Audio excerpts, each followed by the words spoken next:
All in one Sunil Khare YouTube channel में आपका स्वागत है दोस्तों। आज भाद्रपद कृष्ण षष्ठी है और आज बलदाऊ जयंती है। बलदाऊ जयंती भगवान श्री कृष्ण के बड़े भाई श्री बलराम जी के जन्मदिन को समर्पित है। आज ही के दिन भगवान बलराम का जो है जन्म हुआ था और पुराणों के मतानुसार भगवान विष्णु के 8वें अवतार के रूप में भगवान श्री बलराम को, जिन्हें हलधर भी कहा जाता है, पूजा जाता है। भगवान बलराम जी की जयंती को हल षष्ठी अथवा ललही छठ के रूप में भी मनाया जाता है। इस दिन छठ माता को भी इष्ट के रूप में पूजा जाता है और यहाँ छठ माता से आशय माँ पार्वती से होता है और इसलिए भगवान भोलेनाथ, भगवान श्री शिव शंकर के सपरिवार पूजा पाठ का भी विधान होता है।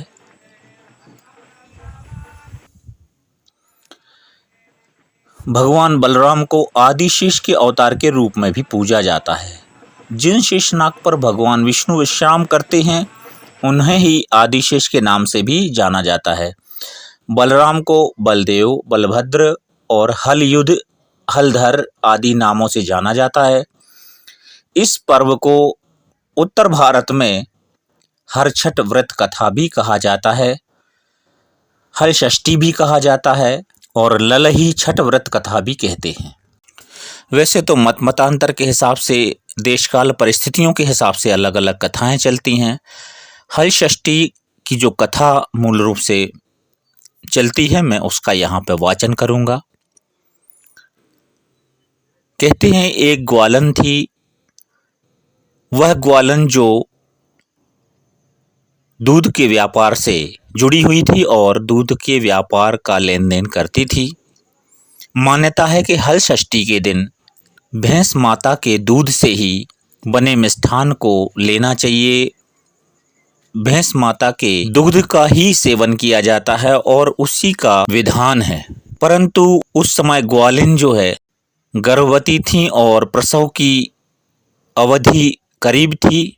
ऐसे में भी वो हल षष्ठी के कारण दूध की खपत ज़्यादा होती है, बिक्री ज़्यादा होती है, तो उसमें गाय का भी दूध मिला करके जो है बेचने निकल पड़ती है। और रास्ते में ही जहाँ झरबेरी का झुरमुट था, झरबेरी बुंदेलखंडी में इसे दरिया भी बोलते हैं, और ये जो बेर होते हैं उन बेर के ही वंश का ये फल होता है और उसे हम उस श्रेणी में रख सकते हैं। वस्तुतः इसे हम जंगली बेर कह सकते हैं।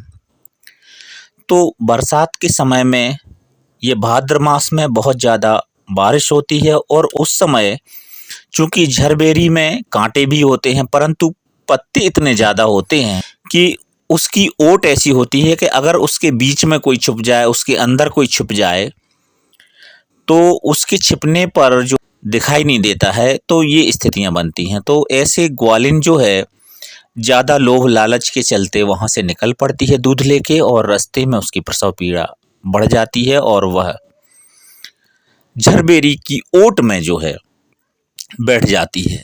ज़्यादा ऊंचाई नहीं होती झरबेरी की, ज़्यादा से ज़्यादा 5 फीट की होती है, परंतु छांव उसमें मिल जाती है और उसमें घना होता है तो आर पार दिखाई नहीं देता है। तो इस तरह से एक ओट बन जाती है। प्रसव के समय की जो ओट चाहिए है वो झरबेरी के यहाँ बन गई और संयोगवश ग्वालिन वहाँ पे एक शिशु को जन्म देती है और इस शिशु को जन्म देके पर लोभ लालच में ऐसी संलिप्त हैं वो कि अपने वहीं शिशु को वहीं झरबेरी के पास छोड़ जाती हैं और वो दूध बेचने निकल पड़ती है।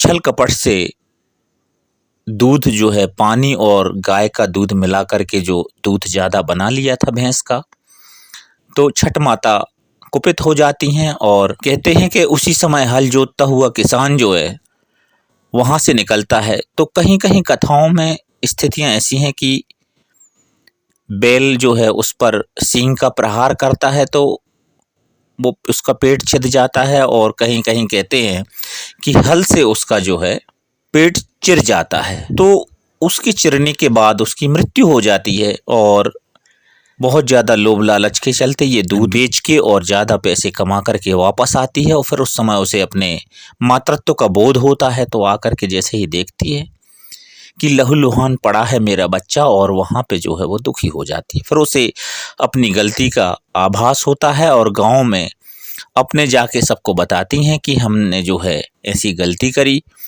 तो इस तरह से वहाँ पे जो पुरोहित हैं वो उन्हें बताते हैं कि छठ माता से प्रार्थना करो।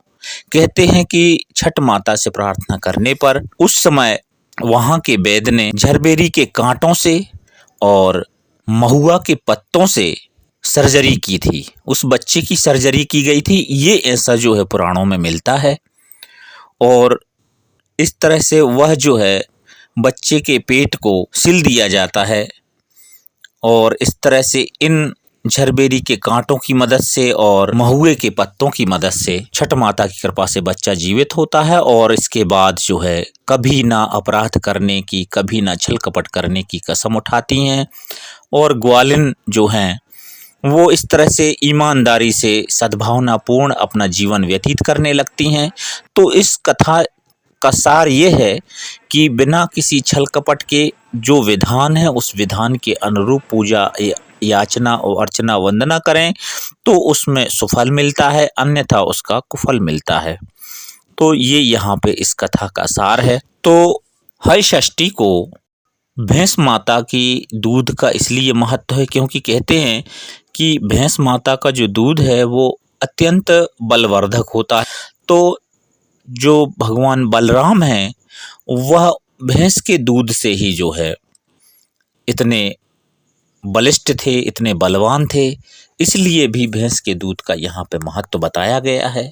गौ माता के दूध की जो तुलना है वो अलग उसमें है, पर भैंस माता का जो दूध है वो बलवानों के लिए, पहलवानों के लिए बहुत ही गुणकारी होता है और उन्हें भैंस का दूध पीना चाहिए, ऐसा भी यहाँ पे संकेत मिलता है। भैंस एक ऐसा दुधारू पशु है जो भारत के कई लोगों की माता की तरह जो है पालन पोषण करने में सक्षम है। और आपको बता दूं कि दुनिया में भैंस जो है भारत से ही गई हैं, मतलब मूलतः यह पशु जो है भारत ही का है। और जो भैंस हैं, भैंस को बड़ा अजीब लगता होगा कि यहाँ पे मैं माता शब्द उपयोग में ले रहा हूँ। वस्तुतः वह स्त्री जो मनुष्य को पालने में मदद करती है, जो मनुष्य के जीवन यापन का साधन होती है, जो मनुष्य की जीविका होती है, वो निश्चित तौर पे उसे माँ का दर्जा हम देते हैं और यही हमारी भारतीय संस्कृति है। तो इसलिए जो है हमने आपको बताया कि भैंस हमारे लिए कितनी जो सम्माननीय है। भैंस को महिषी और हैरंबा भी कहते हैं। इन शब्दों से आपको आभास होगा कि यह मातृत्व क्षमता रखने वाली प्रजाति है, इनमें माँ का गुण है। अंबा शब्द है, हैरंबा, तो इससे आपको समझ में आएगा कि यह कितना उपयोगी पशु है। इसके अलावा जैसे झरबेरी की बात होती है तो झरबेरी एक बड़ा प्राकृतिक वरदान है। इसमें जो है ये आमाशय आंत्र को जो है साफ करने में मदद करता है, इसलिए भी इस फल को जो है सहेजने का इस विधान से जोड़ा गया है। बात हम करते हैं महुआ की, तो महुआ बहुत बड़ी औषधि है और महुए के फूल जिन्हें आप महुआ बोलते हैं उसके पुष्प के माध्यम से यहाँ पे जो है पूजा पाठ होती है। तो इसमें भी वनस्पति संरक्षण का यहाँ पे है क्योंकि वह एक महुआ जो है उपयोगी वनस्पति है। अब यहाँ पे हल षष्ठी के दिन प्रातःकाल स्नान आदि से निवृत्त होकर के सवाया यहाँ पे उपवास रखने का संकल्प होता है। गोबर से हर छठ माता का चित्र बनाया जाता है। इसमें गणेश, लक्ष्मी, शिव पार्वती, सूर्य चंद्रमा, गंगा यमुना आदि के भी चित्र बनाए जाते हैं। इसके बाद हर छठ के पास कमल के फूल, छूल के पत्ते, हल्दी से रंगा कपड़ा भी रखें। हल षष्ठी की पूजा में पसाई के चावल, महुआ व दही आदि का प्रसाद चढ़ाया जाता है। पसाई के चावल से जो खीर बनती है उसे डुबरी कहा जाता है। ये बहुत ही स्वादिष्ट और बलवर्धक होती है, तो इसे भी बनाया जाता है। इस पूजा में सत नज़ा यानी कि 7 प्रकार का जो अनाज है उसको भूना जाता है और उसी को चढ़ाया जाता है और इसी का प्रसाद वितरण होता है।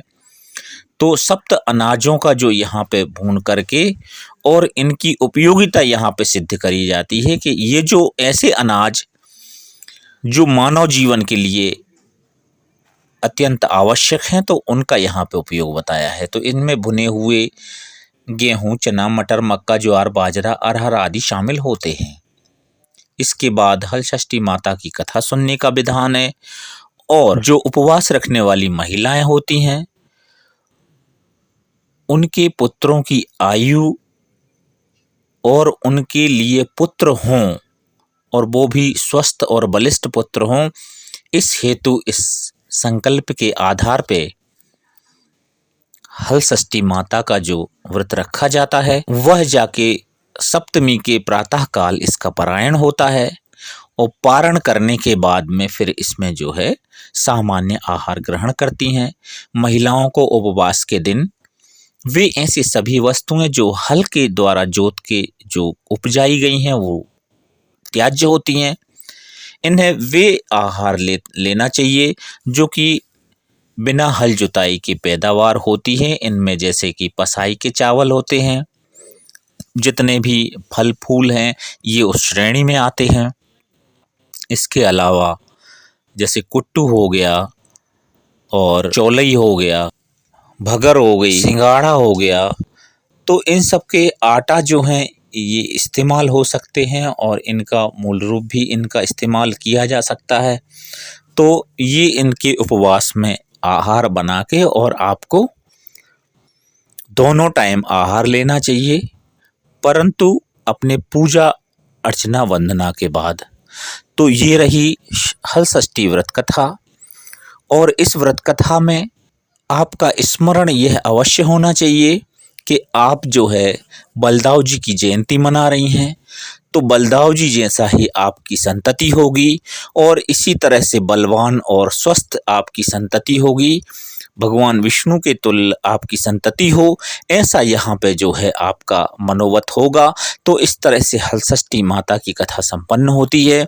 और आज की यह जो भादो मास की कृष्ण पक्ष की षष्ठी होती है, बहुत कम लोगों को पता होता है कि आज के दिन एक विशेष प्रकार की भी पूजा होती है। इसमें विवाहित और अविवाहित महिलाएं भी करती हैं। अविवाहित बालिकाएं सुंदर पति को प्राप्त करने के लिए यह व्रत करती हैं, तो दूसरी तरफ नवविवाहिताएं अपने पति की उम्र के लिए इस व्रत को करती हैं और इसको चंद्र छठ के नाम से जाना जाता है या इसे उप छठ के रूप में भी आज ही के दिन ये व्रत किया जाता है। मान्यता है कि यह व्रत करने वाली युवतियों को चंद्रमा की तरह सुंदर और मनचाहा वर मिलता है और नवविवाहिता विवाह के बाद पहली बार आने वाली स्थिति पर व्रत कर पति की लंबी उम्र के लिए प्रार्थना करती हैं। व्रत करने वाली कुछ युवतियां दिन भर खड़ी रहती हैं और उदय होते हुए चंद्रमा की पूजा करने के बाद ही बैठती हैं, जबकि कुछ युवतियां सूर्यास्त से चंद्रोदय तक ही खड़ी रहती हैं। तो ये इस तरह का इसमें विधान है और ये दुर्लभ व्रत जो है करके इसका भी जो है मनचाहा वर प्राप्त करती हैं। हल षष्ठी माता की सभी माताओं बहनों के लिए हार्दिक शुभकामनाएं। जय माता दी।